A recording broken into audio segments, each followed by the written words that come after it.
जानू गे तोहरे से प्यार है, तोहरे ले जिया बेकरार है। जानू गे तोहरे से प्यार है, हो पूरा करबो दिल के अरमान गे, हो पूरा करबो दिल के अरमान गे। जानू घूमैबो चारो धाम गे, जानू घूमैबो चारो धाम गे।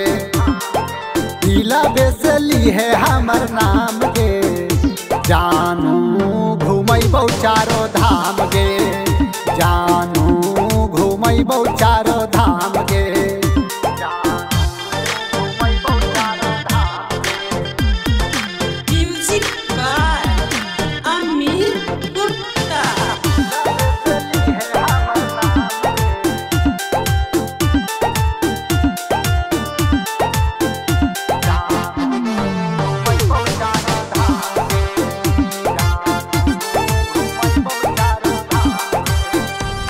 बुलेट पर बैठा के घूमैबो जब जलपा, पूरा हो जैतौ तोर मनमा के ललसा।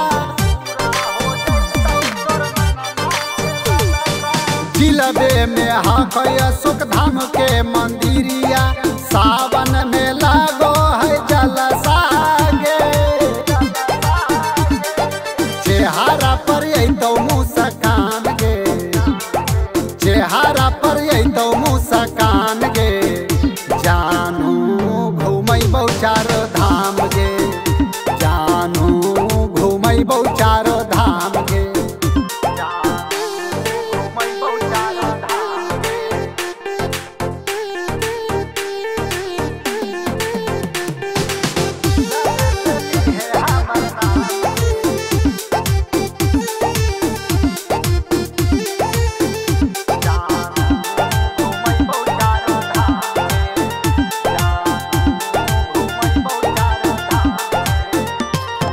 जिलबे के शान हकौ श्रृंगी सीधाम गे, जहाँ माँ के मांगल चारो भैया भगवान गे।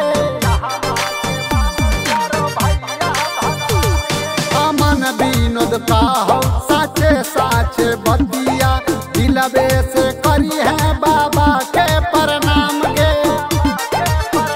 आगे कुंड में करैबौ स्नान गे, कुंड में करैबौ स्नान गे। जानू घूमैबो चारो धाम गे, जानू